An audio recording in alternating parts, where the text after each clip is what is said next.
గిరిజన కుటుంబానికి చెందిన భూమిపై రెడ్ క్రాస్ సొసైటీ వారు కన్నేసి భయభ్రాంతులకు గురి చేస్తూ తప్పుదోవ పట్టిస్తున్న రెవెన్యూ మున్సిపల్ అధికారులపై చర్యలు తీసుకోవాలంటూ మహబూబాబాద్ జిల్లా కేంద్రంలో సిపిఐ నాయకులు ఓ గిరిజన కుటుంబానికి అండగా నిలిచి ఆందోళనకు దిగారు. పట్టణ కేంద్రంలోని భవానీనగర్ తండాకు చెందిన టుంగ్రోత్ భూమి పట్టణంలోని సిగ్నల్ కాలనీ సమీపంలో సర్వే నెంబర్ 538/1 లోని 500 గజాల ఇంటి స్థలాన్ని 2002లో భువనగిరి అమర్నాథ్ గుప్తా వద్ద పట్టా భూమిని కొనుగోలు చేశామని బాధితులు తెలిపారు. అయితే దీనిపై రెడ్ క్రాస్ సొసైటీ వారు వచ్చి అడ్డుపడుతున్నారని, తమ భూమి తమకు కావాలని బాధిత కుటుంబం ఆవేదన వ్యక్తం చేశారు. 2002లో కొన్నానయ్యా నేను పట్టా భూమి. వాళ్ళు అమ్మితే నేను తీసుకున్నాను. తీసుకొని నా పిల్లల పేరు మీద నేను వాళ్ళకి ఎవరికి వాళ్ళకి 100 గజాలు రిజిస్ట్రేషన్ చేశాను, పిల్లలకి ఇచ్చేసిన.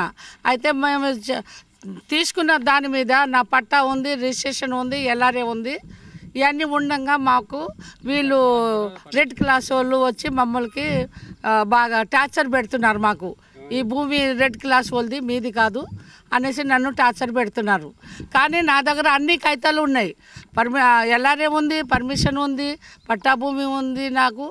అయితే నన్ను ఈ భూమి నీది కాదని నన్ను బాగా టార్చర్ పెడుతున్నారు. నా భూమి నాకే కావాలా, న్యాయం జరగాల. రవీందర్ రెడ్డికి నా ధన్యవాదాలు. నాకు న్యాయం చేయాలా నాకు. మహబూబాబాద్ మున్సిపాలిటీ పరిధిలోని యొక్క డుంగ్రోత్ భూమి అనేటువంటి గిరిజన వితంతు వృద్ధ మహిళకు సంబంధించినటువంటి 500 గజాల స్థలం ఆమె 2002 సంవత్సరంలో ఇక్కడ ఉన్నటువంటి భువనగిరి కుటుంబ సభ్యులు ఉన్నారు.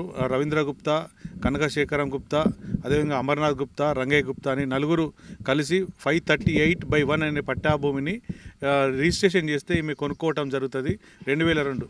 ఈ యొక్క భూమిని కొనుక్కునే సందర్భంగా ఈ యొక్క రిజిస్ట్రేషన్ డాక్యుమెంట్కు అనుబంధంగా అప్పుడున్నటువంటి ఎంఆర్ఓ సంబంధించిన ఎంఆర్ఓ గారు సదానందం గారు 2002లో సబ్ రిజిస్టర్ ఆఫీస్కు ఈ రకంగా రిజిస్ట్రేషన్ పర్మిషన్ ఎన్ఓసి ఇవ్వటం జరిగింది.